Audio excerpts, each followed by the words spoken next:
अस्सलाम वालेकुम नाज़रीन गिरामी। आज की इस इंटरेस्टिंग वीडियो में आरएसएस के बारे में ये बुद्धिज़्म का एक बंदा कह रहा है कि आरएसएस मोदी ये बाबा अंबेडकर जिसने इंडिया का कानून बनाया है उसके खिलाफ चल रहे हैं, लिहाजा इनको नहीं आना चाहिए। इसके अलावा बहुत अजीब अजीब बातें ये कर रहा है। आइए सुनते हैं। वीडियो को लाइक करें, चैनल को सब्सक्राइब करें, वीडियो को व्हाट्सएप पे जरूर शेयर करें, कमेंट करके बताइएगा वीडियो कैसी लगी।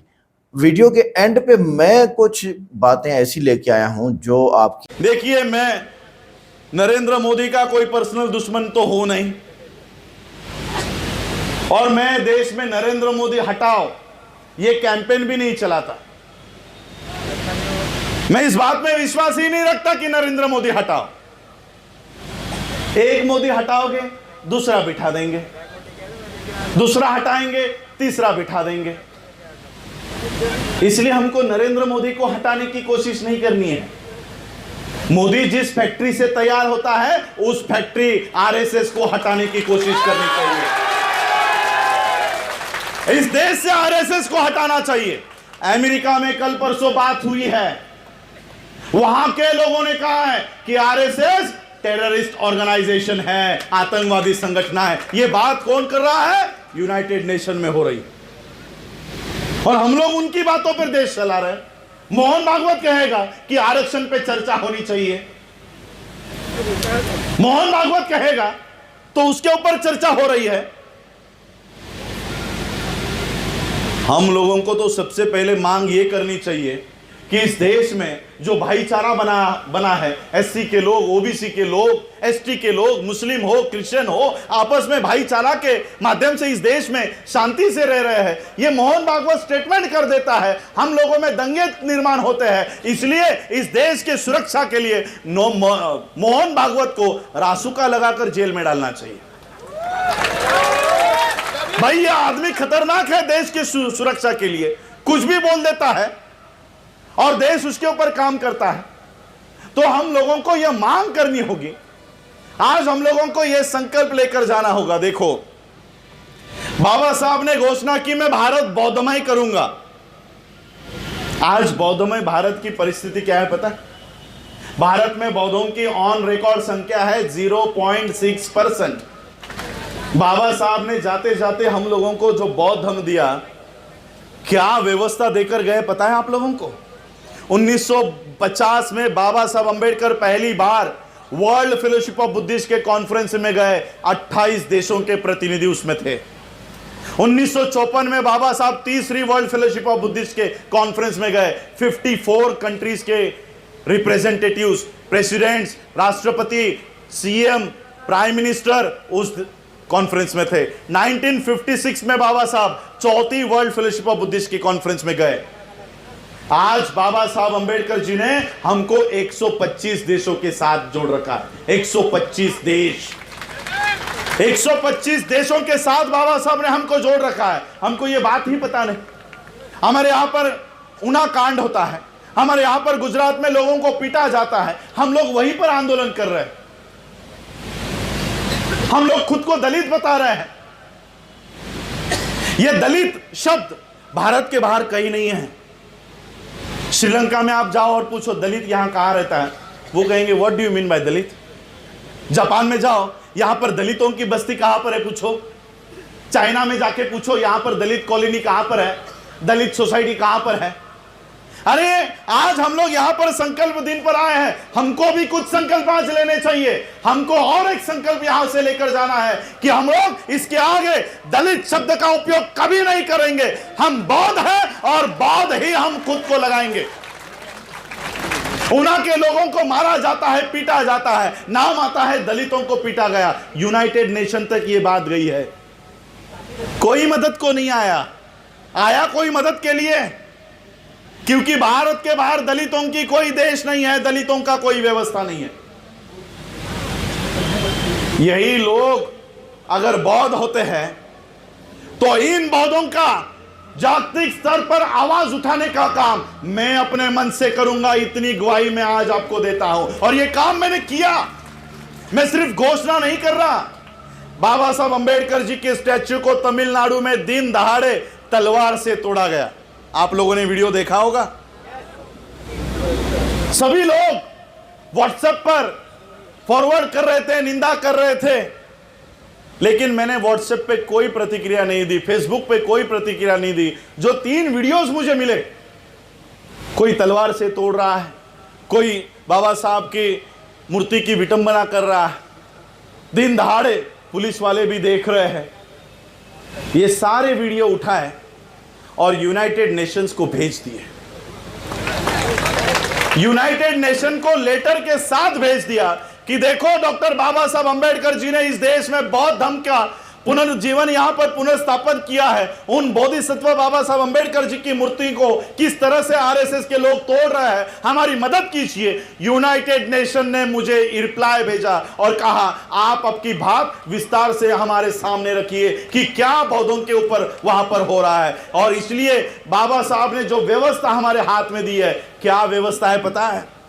हमारे बच्चे को किसी ने गाल पर भी यहां पर वडोदरा में चाटा लगा दिया, पूरे विश्व के बौद्ध आपके समर्थन में इस बड़ौदा में आ सकते हैं। इतनी ताकत बाबा साहब ने हमारे हाथों में रख दी है। इस ताकत को हमको पहचानना होगा। बौद्ध धर्म के माध्यम से इस आंदोलन को हमको खड़ा करना होगा। जापान में मैं 2018 में गया, 2017 में गया और वहां पर मैंने उनके सामने मांग कर दी है कि हमको भारत में हमारी शिक्षा बंद कर दी जा रही है, हमारे बच्चों को शिक्षा से वंचित किया जा रहा है और इसलिए हमको भारत में उस समय सम्राट अशोका के कार्यकाल में 17 यूनिवर्सिटीज हमारे भारत में थी, 17 विश्वविद्यालय थी। आज हमारे पास एक स्कूल भी नहीं है। मैंने वर्ल्ड फेलोशिप ऑफ बुद्धिस्ट के सामने मांग की है कि हमको बुद्धिस्ट यूनिवर्सिटी भारत में खड़ी करनी है। ये बुद्धिस्ट यूनिवर्सिटी भी हम भारत में ला रहे हैं। ये काम हमको भारत में बाबा साहब के ये आंदोलन पूरा करना होगा। देखो बाबा साहब अगर चाहते तो क्या शुगर फैक्ट्री खड़ी नहीं कर सकते थे? बाबा साहब अगर चाहते तो ये कपड़ों की इंडस्ट्री खड़ी नहीं कर सकते थे? Textile mill, paper industry. Baba Saheb अगर चाहते कि मुझे पैसे कमाने हैं, मुझे बड़ा आदमी बनना है, तो बाबा साहब कोई भी इंडस्ट्री खड़ी कर सकते थे। लेकिन बाबा साहब ने पैसे कमाने के लिए शुगर फैक्ट्री, टेक्सटाइल मिल नहीं डाली। मेरे समाज के बच्चे पढ़ने चाहिए, इसलिए पीपल्स एजुकेशन सोसाइटी खड़ी की। हम लोगों को उस एजुकेशनल मूवमेंट को खड़ा करना होगा। हम लोगों को इन सारे बाबा साहब अंबेडकर जी के बातों को आज खड़ा करना होगा और इसलिए इस संकल्प भूमि से हमको ये बात आज पूरी करके यहां से मन में लेकर जानी है कि बाबा साहब के अधूरे रहे हुए जो काम है वो हमको पूरे करने हैं। देखिए समय भी बहुत हो चुका है, मुझे भी अगले कार्यक्रम के लिए निकलना है। मैं जाते जाते आप लोगों को सिर्फ इतना ही कहना चाहूंगा, देखो बाबा साहब ने बड़ी संघर्ष से ये कारवां यहां तक लेकर आए।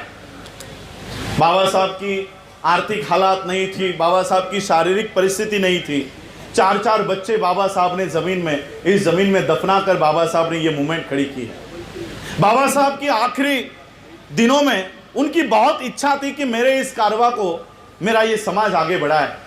18 मार्च को बाबा साहब ने अपनी व्यथा आगरा के भाषण में बताई। बाबा साहब ने कहा कि बड़ी मुश्किल से मैं ये कारवां यहां तक लेकर आया हूं, लेकिन इसको आगे लेकर जाने वाला कोई भी मुझे नहीं दिखाई दे रहा। 18 मार्च को बाबा साहब कहते हैं कि मुझे पढ़े लिखे लोगों ने धोखा दिया, पढ़े लिखे लोगों ने मुझे धोखा दिया। आज बाबा साहब हमको धोखेबाज कहते हैं। जिन बाबा साहब के बदौलत आज हम लोग सूट बूट टाई कोट में घूमते हैं, बाबा साहब हमको धोखेबाज कहते हैं। क्यों? क्योंकि मेरा आंदोलन नहीं चलाता। मेरे आंदोलन की वजह से पढ़ लिख गया, मेरे आंदोलन की वजह से 10वीं पास हो गया, 12वीं पास हो गया, ग्रेजुएट हो गया, पोस्ट ग्रेजुएट हो गया, डॉक्टर बन गया, इंजीनियर बन गया। मेरे आंदोलन की वजह से बना, लेकिन मेरा आंदोलन चलाने के लिए ये आगे नहीं आ रहा। मेरे आंदोलन की वजह से ये बड़ा आदमी बन गया, लेकिन अपने घर और परिवार को ही चला रहा। बाबा साहब के आंदोलन के तरफ देखता भी नहीं। इसलिए मैं आप लोगों से उम्मीद करूंगा, अपील करूंगा कि बाबा साहब के इस धम्म के कारवां को बढ़ाने के लिए मैं किसी पॉलिटिकल पार्टी का समर्थन भी नहीं करता, विरोध भी नहीं करता, लेकिन जो भी इस देश में मानव अधिकारों के उल्लंघन करेगा, हम उसके विरोध में आवाज उठाएंगे, चाहे वो राहुल गांधी हो या नरेंद्र मोदी हो, कोई भी हो। मुझे किसी से डर नहीं है। ये आज जो ताकत मुझे बोलने की मिली है, ये बाबा साहब के संविधान से मिली है। आज भी इस देश में मेरे बाप का कानून लागू है, नरेंद्र मोदी के बाप का नहीं।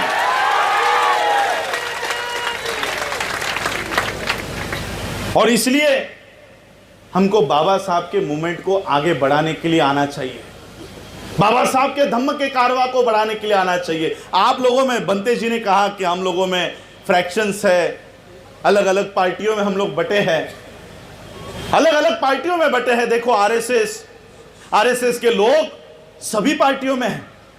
मैं एक दिन आज तक पर कोई डिबेट देख रहा था, कांग्रेस के यहां से तिवारी, बीजेपी के यहां से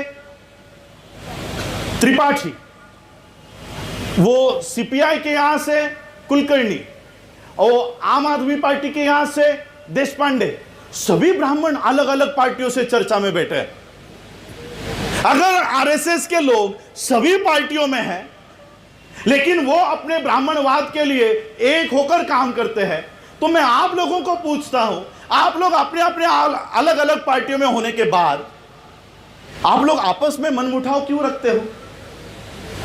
अगर वो अपने ब्राह्मणवाद के लिए एक हो सकते हैं, तो अलग अलग पार्टियों में रहकर आप बौद्ध धर्म के लिए एक नहीं हो सकते?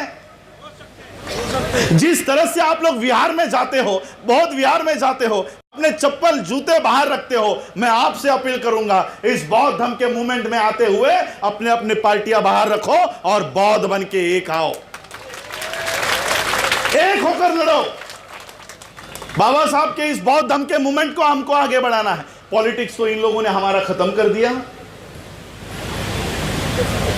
इस धम्म के मिशन को आगे लेकर हमको अपने हक और अधिकार की लड़ाई। तो नाज़रीन इकराम, ये थी आज की वीडियो जिसमें आरएसएस के बारे में इन्होंने खुल के बात की और बाबा साहब अंबेडकर के कानून के मुताबिक बहुत सारी बातें की हैं। मैं यहाँ पर ये बात करना चाहता हूँ कि इंडिया के अंदर मुस्लिम्स भी हैं। मैं मुस्लिम हूँ, एज ए मुस्लिम मेरा हक बनता है कि मैं मुसलमानों के हक में खड़ा हूँ सोशल मीडिया के जरिए से।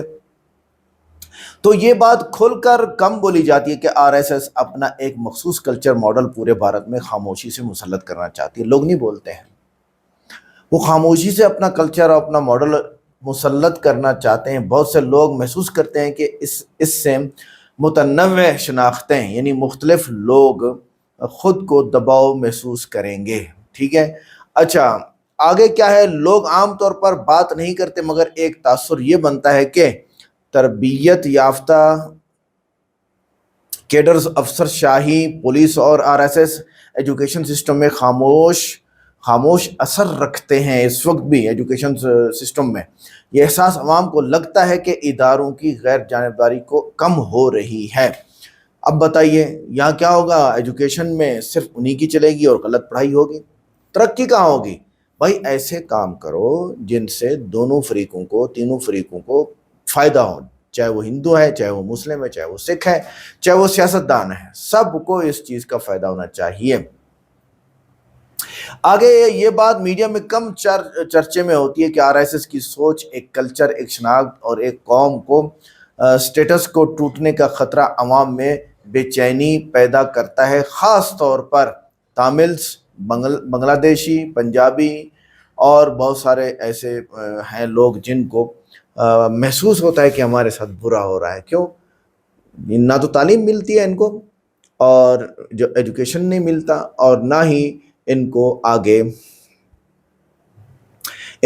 नौकरियां मिलती हैं, ये भी नहीं होता। बीजेपी ने कई रियासतों में समझा कि ब्रांड मोदी हर जगह जीत, जबकि ग्रास रूट लेवल पर लोकल लीडरशिप को कमज़ोर किया, और यही चीज़ कई हारों का असल सबब बनती है। इसी तरह सोशल मीडिया पर बीजेपी कैंपेन की शिद्दत और मनफी तर्ज ने दरमियानी तबके को थका दिया है।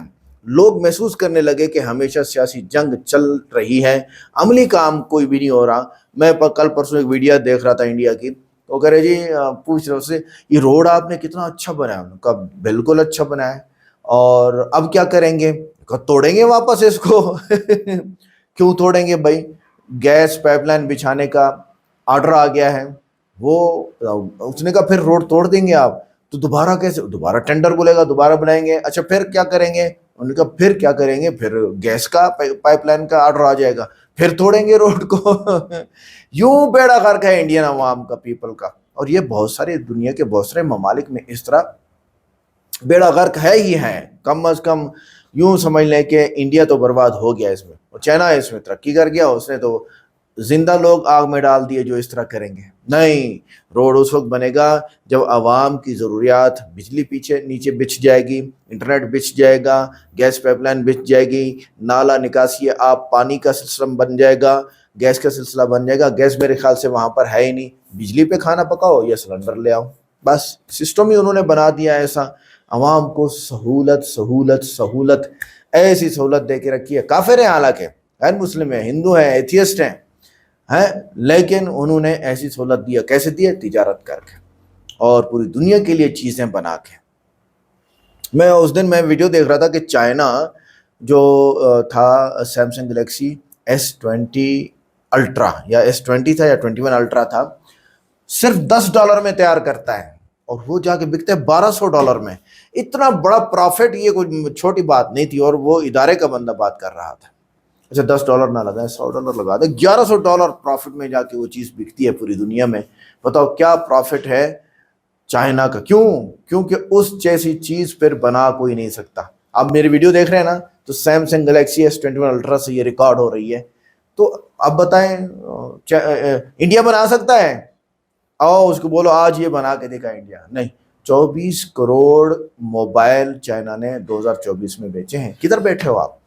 तो इंडिया कहाँ तरक्की करेगा? इसी तरह बाकी ममालिक। ये सिर्फ फार्मूला इंडिया के लिए नहीं है, ये पाकिस्तान के लिए, बांग्लादेश के लिए, नेपाल के लिए और गल्फ कंट्री, सबके लिए ये फार्मूला है। अवाम के खैर खा बन जाओ, अवाम तुम्हें ऐसा तुम्हारी जेबें भर के दे देगी। मोदी जी ज़रा सुन लीजिए। मिलते हैं नेक्स्ट वीडियो में। अस्सलाम वालेकुम।